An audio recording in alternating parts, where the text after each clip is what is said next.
इसका जो टॉपिक है वो है मेंस्ट्रुअल साइकिल। इसको हिंदी में मासिक चक्र, रजोधर्म, ऋतुस्राव कहते हैं। इसके बारे में आज बात करेंगे। इससे पहले हमने जो है मेल रिप्रोडक्टिव सिस्टम के बारे में बात करी, इंट्रोडक्शन देखा था, इंटरनल स्ट्रक्चर ऑफ टेस्टिस देखा है। उसके बाद हमने फीमेल रिप्रोडक्टिव सिस्टम के बारे में बात करी थी, तो बताया था फॉलिकुलर डेवलपमेंट के बारे में बात करेंगे। तो यहीं से बात करते हैं, फॉलिकल डेवलपमेंट को भी देखते हुए जाएंगे और पता चलेगा ओव्यूलेशन कैसे होता है। आप जानते हो ओव्यूलेशन 14th डे होता है, ये बात बहुत कॉमन सभी लोग जानते हैं, ठीक है। और जो है हार्मोन का रेगुलेशन देखें, किस प्रकार से हार्मोन का रेगुलेशन होता है। तो जैसे कि आप जानते थे कि ये बताया था, ये जो प्रिमोर्डियल फॉलिकल है,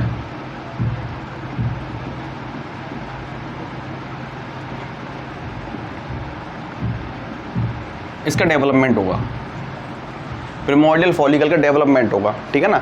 तो सबसे पहले कुछ चीज़ें बता दूं, जैसे मेंस्ट्रुअल साइकिल है, ये जो है फीमेल्स में होती है एट प्यूबर्टी, ठीक है ना, 12 से 14 वर्ष की उम्र में पहली बार जब आती है तो उसको कहते हैं हिंदी में रजोदर्शन, इंग्लिश में इसको मेनार्क कहते हैं। और ये जो है 50 साल की उम्र तक चलती है, जिसको मेनोपॉज और हिंदी में रजोनी वृत्ति कहा जाता है। कब आती है?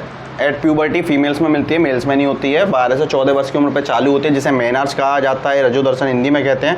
50 साल की उम्र तक चलती है, जिसे मेनोपॉज और रजोनी वृत्ति कहा जाता है। तो इसका मतलब क्या है? ये एक तरीके से फीमेल्स का जनन चक्र है। इस दौरान ही क्या हो सकता है? जनन किया जा सकता है, ठीक है ना। क्योंकि जब फीमेल्स में ओवम बनेगा और ओवम जो है फर्टिलाइज होगा स्पर्म के द्वारा, जब फर्टिलाइज होगा तभी क्या हो सकता है? निषेचन होगा, फर्टिलाइजेशन होगा। फर्टिलाइजेशन के बाद जो इवेंट आएंगे तो उसके बारे में आगे बात करेंगे, ठीक है ना। अभी जो हम देख रहे हैं वो देख रहे हैं फॉलिकुलर डेवलपमेंट एक तरीके से। तो प्रिमोर्डियल फॉलिकल जो होता है, इसका डेवलपमेंट चालू होगा। ये जो प्रिमोर्डियल फॉलिकल है,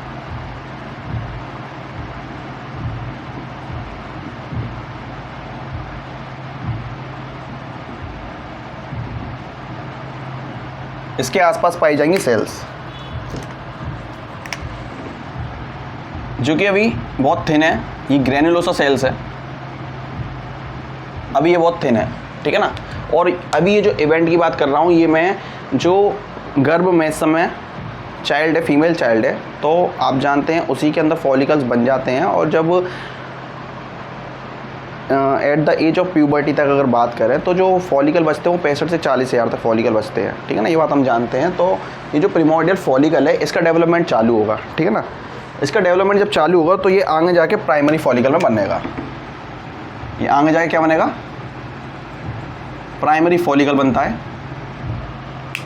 और ये जो ग्रेनुलोसा सेल्स हैं, इसकी क्या होती है? थिकनिंग बढ़ती जाती है।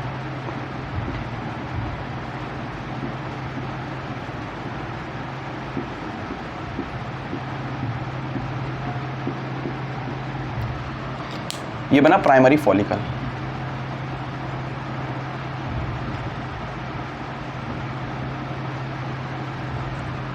प्राइमरी फॉलिकल बन चुका है। अब क्या होता है, जब ये सेकेंडरी फॉलिकल बनेगा, तो सेकेंडरी फॉलिकल बनेगा तो इसके पास क्या होगा? एफएसएच। एफएसएच आगे वर्क करता है और इसकी जो ग्रेनुलोसा सेल्स की थिकनिंग है उसको आगे बढ़ा देता है।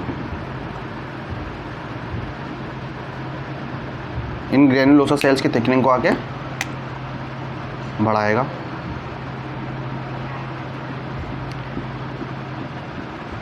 साथ के साथ क्या होता है, ये जो अंदर ये प्राइमरी फॉलिकल और ये प्रिमोर्डियल फॉलिकल चेंज हुआ प्राइमरी फॉलिकल में। प्राइमरी फॉलिकल एफएसएच के रेगुलेशन की वजह से क्या में कन्वर्ट हो जाता है? सेकेंडरी फॉलिकल में कन्वर्ट हो जाता है। और ग्रेनुलोसा सेल्स की जो थिकनिंग है वो बढ़ती जाती है। अंदर क्या है? ऊसाइट है अंदर। ये अंदर जो दिख रहा है ये ऊसाइट है, ये है ऊसाइट। और ये ऊसाइट के चारों तरफ एक मेम्ब्रेन पाई जाती है, जो कि ग्लाइकोप्रोटीन की बनी हुई है। इस मेम्ब्रेन का नाम है जोना पेल्यूसिडा।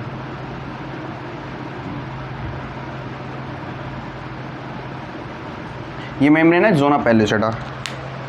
और इसके बाहर जो सेल्स पाई जा रही हैं, थिकनिंग हो रही है जो सेल्स की, उनका नाम बताया ग्रेन्युलोसा सेल्स।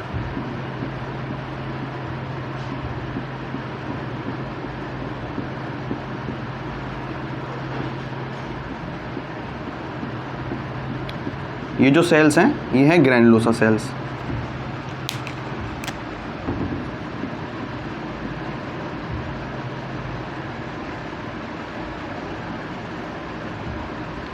ये सेकेंडरी फॉलिकल बन चुका है। ये जो ग्रेन्युलोसा सेल्स है, अब क्या होता है, ये जो ज़ोना पेल्विसिडा है ये ऊपर की तरफ जाना चालू करता है और ये इसका क्या होता है, डेवलपमेंट चालू हो जाता है और आगे जाके जो सेल्स बनती हैं वो बनती है थीका लेयर। ठीक है ना, आगे आगे थीका लेयर बनना शुरू हो जाएगी। और इसकी सेकेंडरी फॉलिकल के बाद जो स्टेज आती है उसे ग्राफियन फॉलिकल कहते हैं। तो अंदर क्या है, अंदर oocyte है, ये अंदर oocyte है। बाहर क्या है इसके, ज़ोना पेल्विसिडा। ज़ोना पेल्विसिडा के बाहर क्या है, ग्रेन्युलोसा सेल्स।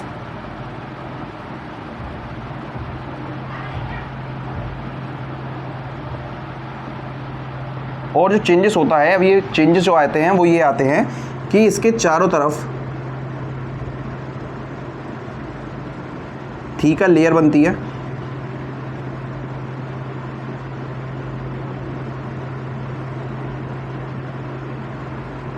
थीका लेयर बनना शुरू होती है और एक कैविटी बन जाती है सेंटर में। ये जो कैविटी बनती है इसको बोलते हैं एंट्रम। अब नया चेंजेस जो आया वो चीज़ है एंट्रम। एक एंट्रम बन गया और ये जो लेयर्स है ये है थीका लेयर।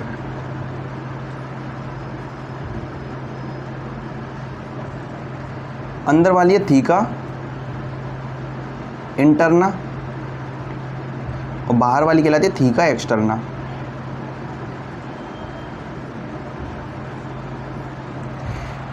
तो कैविटी बन गई, कैविटी है, अंदर ये oocyte है। ठीक है ना, सेकेंडरी फॉलिकल से काय में बदलेगा, वो बदलेगा ग्राफियन फॉलिकल में। बाहर वाली लेयर थीका एक्सटर्ना कहलाती है, अंदर वाली लेयर थीका इंटरना कहलाती है। ठीक है ना, अब क्या होता है, ये जो अंदर का फॉलिकल है, ठीक है, ये क्या करेगा, इसको परफोरेट करके बाहर निकलेगा।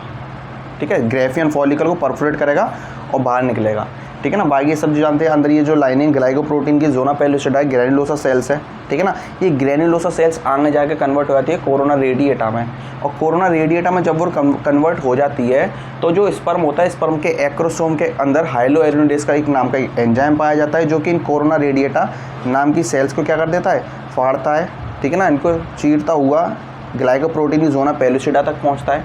ठीक है, ज़ोना पेल्विसिडा पे स्पर्म लाइसिन का वर्क करता है और स्पर्म लाइसिन जो है की वजह से, स्पर्म लाइसिन की वजह से ज़ोना पेल्विसिडा जो है वो गल जाती है। जब ये ज़ोना पेल्विसिडा गल जाती है तो स्पर्म उसके अंदर पहुंच जाएगा और स्पर्म जैसे ही अंदर पहुंचता है, ठीक है ना, तो क्या होता है, जो ओवम होता है उसके चारों तरफ एक एक्स्ट्रा मेम्ब्रेन तैयार हो जाती है। ये क्या करती है, पॉलीस्पर्मी को प्रिवेंट करती है ताकि उसके अंदर और स्पर्म एंटर ना कर सके। ठीक है, तो आगे जाके क्या होगा,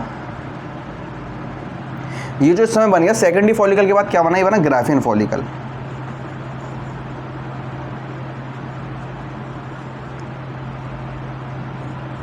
ग्राफियन फॉलिकल तैयार हो गया।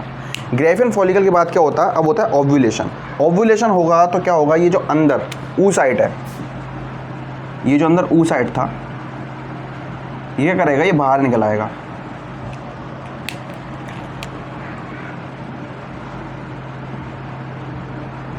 oocyte क्या होगा, बाहर निकल ही आएगा।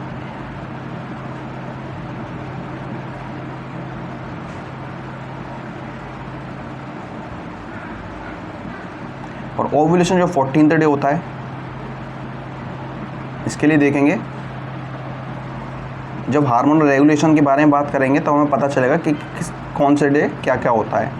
ठीक है ना, ये जो oocyte है ये क्या होता है, बाहर की तरफ निकल आता है और अंदर जो कैविटी है इसके अंदर क्या होता है, ब्लड भर जाता है। ठीक है ना, तो जैसे कि इससे पिछली जो वीडियो होती है उसमें हमने बताया कि जो एंडोमेट्रियम होती है वो शेड आउट होती है, तो एंडोमेट्रियम के अंदर ब्लड वेसल्स की सप्लाई होती है, इस वजह से क्या होती है, ब्लीडिंग भी होती है। और जब ब्लीडिंग होती है तो ये जो एंट्रम है, ये कैविटी है, इसके अंदर क्या होता है, ब्लड भर जाता है, ब्लड फिल हो जाता है इसके अंदर, ठीक है ना। हमको एक्चुअली में इससे ये पता चलेगा ब्लड भरने की वजह से क्या होता है, इसके अंदर कई सारे फैट का डिपोजिशन हो जाता है, कई कुछ पदार्थ का डिपोजिशन होता है, जिसकी वजह से ये आगे जाके येलो कलर की बॉडी बन जाती है, जिसको हम कार्पस लूटियम कहते हैं। तो ये देखिए, ये जो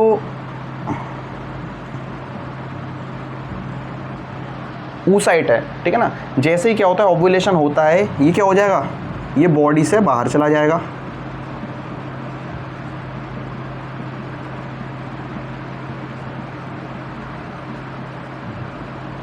ये बॉडी से बाहर चला जाएगा। अब बचा क्या, ये एंट्रम वाली कैविटी और ये थीका लेयर जो है, अब क्या होगा, इनके जाके आगे जाके क्या होगा, चेंजेस होंगे। तो ये जो बताया कि एंट्रम जो कैविटी थी उसके अंदर ब्लड भर जाता है और कुछ फैटी टिश्यूज़ का, ठीक है ना, और कुछ सेल्स का क्या होता है, डिपोजिशन हो जाता है। तो डिपोजिशन होने की वजह से क्या होता है, ये येलो कलर्ड हो जाती है। जब ये येलो कलर हो जाती है तो हमने इसको नाम दिया था कार्पस लूटियम।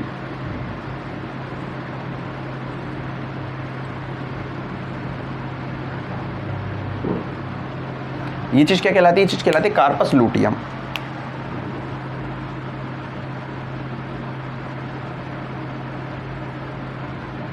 कार्पस लूटियम कहलाती है, येलो बॉडी कहते हैं इसको, हिंदी में कहते हैं इसको पीत पिंड। तो इवेंट पूरा समझ में आया, जो इवेंट के बारे में बात करी। अभी मैंने इसमें हार्मोन्स के बारे में नहीं बताया, हार्मोन का रेगुलेशन देखेंगे, ठीक है ना।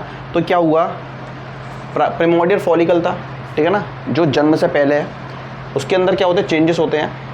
जब प्राइमरी फॉलिकल तक बन जाता है, ठीक है ना, तो उस बाद क्या होता है, प्यूबर्टी पे एफएसएच का क्या होता है, सेक्रेशन होता है। एफएसएच के सेक्रेशन की वजह से इनका डेवलपमेंट होता है। फिर ये जो प्रिमोर्डियल फॉलिकल था, ये सेकेंडरी फॉलिकल में इधर बदल जाता है, प्राइमरी से सेकेंडरी में कन्वर्ट हो जाता है। इसके बाहर ग्रेनुलोस सेल्स की परत पाई जाती है। ये जो लेयर है आगे जाके बढ़ती है और थीका इंटरना, थीका एक्सटर्ना बनाती है, थीका लेयर बनाती है, और बीच में एक कैविटी बन जाती है जिसको एंट्रम कहते हैं। ये मैच्योर ग्राफियन फॉलिकल है। आगे जाकर जिस दिन ओव्यूलेशन होता है, ओव्यूलेशन में जो अंडाणु या oocyte होता है वो बाहर निकल जाता है बॉडी से, और वो बॉडी से बिल्कुल रिमूव हो जाता है, ठीक है ना। जब वो रिमूव होता है तो क्या क्या साथ होता है, इसके साथ ब्लड आता है, ठीक है ना, और एंडोमेट्रियम सेल्स होती हैं और oocyte होता है। उसके बाद ये जो कैविटी बची थी इसमें ब्लड फिल्ड हो जाता है। ब्लड फिल्ड होने की वजह से क्या होता है, इसके अंदर कुछ फैटी टिश्यू, कुछ सेल्स का डिपोजिशन हो जाता है, जिसकी वजह से क्या होता है, ये आगे जाकर येलो बॉडी यानी कि कार्पस लूटियम बन जाता है। ये कार्पस लूटियम एक हार्मोन का सेक्रेशन करता है। ये कार्पस लूटियम एक हार्मोन का सेक्रेशन करता है जिसका नाम प्रोजेस्टेरोन है। ये प्रोजेस्टेरोन क्या करता है, एंडोमेट्रियम की थिकनिंग को, एंडोमेट्रियम थिकनिंग को मेंटेन करता है। मेंटेन क्यों करेगा, क्योंकि ये देखिए पीछे ओव्यूलेशन हुआ, जब ओव्यूलेशन हुआ होगा तो एंडोमेट्रियम क्या होगी, शेड आउट हो गई होगी, अब उसका क्या होना, दोबारा से थिकनिंग चालू होनी है। तो इस वजह से प्रोजेस्टेरोन क्या करता है, एंडोमेट्रियम की थिकनिंग को दोबारा बनाना शुरू कर देता है। और यदि बात करें अगर फर्टिलाइजेशन हो जाता, मान लीजिए, ठीक है ना, तो फर्टिलाइजेशन होता तो ये ओवम बाहर नहीं जाता, ठीक है ना। फर्टिलाइजेशन होता तो क्लीवेज होते, क्लीवेज से मोरुला स्टेज आती, मोरुला ब्लास्टुला गेस्टुला स्टेज आती, जिसकी वजह से क्या होता, वो जो oocyte था, ठीक है ना, जाइगोट में कन्वर्ट होता और यूटेरस में जाकर क्या हो जाता, एम्बेडेड हो जाता, ठीक है। लेकिन यहाँ निषेचन नहीं हुआ है, तो अब क्या होगा, निषेचन नहीं हुआ, इसी वजह से कार्पस लूटियम में बदला, ठीक है ना। कार्पस लूटियम जो है प्रोजेस्टेरोन का सेक्रेशन करता है, और कार्पस लूटियम आगे जाके चेंज होता है कार्पस एल्बिकेंस में, आगे जाके कन्वर्ट होता है कार्पस एल्बिकेंस में।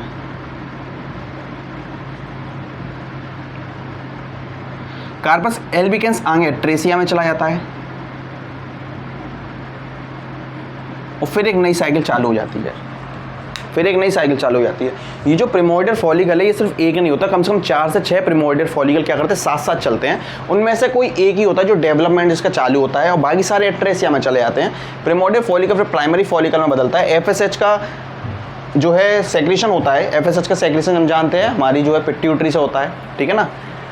ग्रेनुलोसा सेल्स की लेयरिंग को बढ़ती जाती है, मोटी होती जाती है, सेकेंडरी फॉलिकल में कन्वर्ट होता है, उसके बाद जो है ग्राफियन फॉलिकल में चेंज होगा। ग्राफियन फॉलिकल के बाद जो ओव्यूलेशन होगा तो जो oocyte था वो बाहर चला जाएगा, म्यूकस आएगा, एंडोमेट्रियम सेल्स आएंगी और oocyte होगा उसमें, ठीक है ना। और उसके बाद क्या होता है, ये जो बचा बॉडी पार्ट जो बचा वो कार्पस लूटियम में चेंज हो जाता है, जिसको येलो बॉडी कहते हैं। ये येलो बॉडी क्या करती है, प्रोजेस्टेरोन का सेक्रेशन करती है जो एंडोमेट्रियम की थिकनिंग को मेंटेन करेगा। कार्पस ल्यूटेयम आगे जाएगा, कार्पस एल्बिकेंस में चेंज हो जाता है और ये एट्रेसिया में चला जाता है, फिर एक नई साइकिल चालू होती है, ठीक है ना।